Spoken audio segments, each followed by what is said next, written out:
What if everything we've been told about autoimmunity is wrong? I'm Elizabeth Yarnell. After awakening partially blind one morning in 1999, a doctor told me my multiple sclerosis would put me in a wheelchair within 10 years. I refused to accept that as the end of the story, so I started investigating. Welcome to the Inflammation Investigator, the podcast that uncovers the inflammation lurking underneath your ailments. Because autoimmune and chronic conditions should not be viewed as death knells when they are actually alarm bells. I'm a traditional naturopath and founder of the Inflammation Academy. And in 2 episodes every week, we dig into what conventional medicine might be missing. If you're living with chronic or unexplained symptoms, this investigation is for you. Your body has been trying to tell you something. Let's start listening. In the last episode, we started talking about how symptoms are clues to inflammation and how inflammation is caused by external triggers.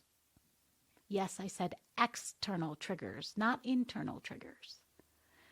Today, we're going to look more at that, and I'm going to share with you what I call the Limoncello Incident. Just a reminder, I will be reading from my computer as we go through this. The Limoncello Incident. When I first started looking for triggers to my symptoms, as an adult not used to reading labels or teasing out ingredients, sussing out exactly what could be my triggers required years of learning and also honing new detective skills. I did a lot of trial and error in the early days as I was figuring out how to reduce the variables in the inflammation equation. Several years ago, while visiting my sister at her home in California, she and I carefully planned and prepared a meal that would be safe for me to eat. It included roast chicken, potatoes, broccoli, and carrots. Everything was delicious, and I felt both well-fed and uninflamed. After dinner, my brother-in-law brought out a bottle of limoncello for a postprandial toast. Limoncello! I was so excited! I remembered seeing large jars of lemons marinating in vodka on the counters of bars in Italy, and I knew I could safely tolerate the ingredients: vodka, lemon, and cane sugar. I accepted 2 shots of the lemony nectar and then slept soundly all night.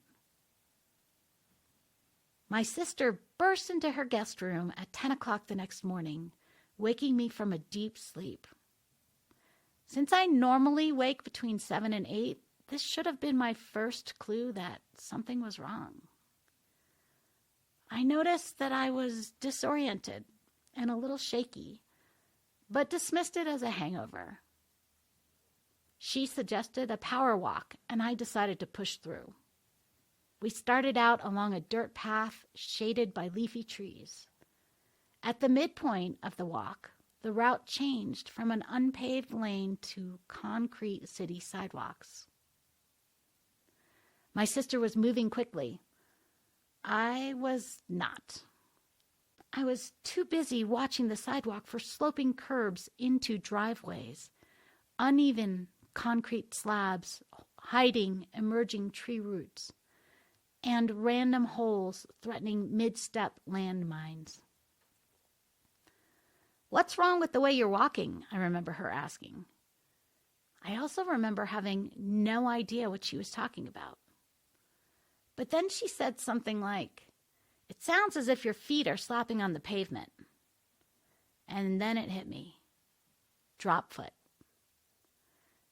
And as I said the words out loud to her, I realized a few things all at once. First, that I'd been looking down at the ground and was hyper-focused on not tripping over cracks in the sidewalk because I felt unsteady on my feet. Second, that drop foot was an MS symptom, and I said so out loud. "Oh no," I wailed glumly. "It's drop foot." And third, I realized I hadn't picked up on the sound of my feet slapping the ground as a clue. I'd also missed other clues, such as sleeping too late and feeling groggy. Whilst in the midst of experiencing a flare of inflammation, it can be difficult or even impossible to recognize a symptom as a clue. Not only is brain fog part of the package when it comes to inflammation, but it takes some practice to recognize a symptom as a clue. Drop foot is an MS symptom I knew of, but had never personally experienced before. On the way home from our walk, my feet felt strangely loose and floppy, and I focused almost all my attention on setting each foot down safely. Back at the house, my sister helped me to do the detective work by reviewing every single thing I had eaten the night before. I knew chicken to be safe for me, check. Potatoes, check. Broccoli, check. Carrots, check. Nothing suspicious there. Then my sister brought out the bottle of limoncello, and there it was, right on the label. In the ingredients list, yellow food dye. I already knew that yellow food dye was a problem for me because it had turned up on the MRT food sensitivity test. At the time, it had never occurred to me that food coloring would be added to an alcoholic drink. Since then, I've found food dyes and other additives in many beverages, both alcoholic and not, and including wines, spirits, and liqueurs. Ever since the Limoncello incident, I never failed to read the labels on all bottles before drinking. Of the limoncello ingredients, it was neither the lemon nor the sugar nor even the alcohol content, which many are usually quick to blame, but rather the yellow food dye that was causing the drop foot. Detective work success! I added this brand of limoncello to my unsafe list, along with a commitment to reading the labels and learning the ingredients of any alcoholic beverages going forward. In the immediate moment, however, understanding what was happening allowed me to select the right remedy to speed my recovery, and I was walking normally again within a couple days.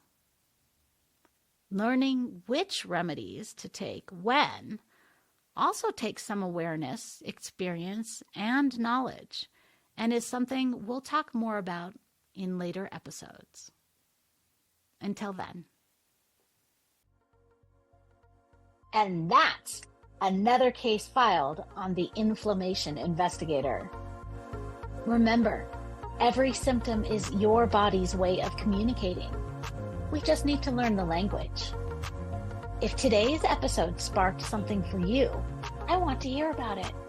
Share your own investigation discoveries with me on social media at Elizabeth Yarnell, or find me at elizabethyarnell.com. Your experience could be exactly what another listener needs to hear. And make sure you're subscribed so you never miss an episode. And here's the thing about investigations. They work best when you're not going it alone. If this podcast is helping you uncover the answers you've been searching for, please like, rate, subscribe, and review, and share it with someone who needs to hear this message. As a new podcast, these actions mean more than you know. Want to dive deeper into your own inflammation investigation? Head over to inflammationinvestigator.com, where you can take my free inflammation quiz to uncover which hidden triggers might be affecting your health. Until next time, This is Elizabeth Yarnell, your inflammation investigator, reminding you that the solutions to your health issues are out there. Let's find them together.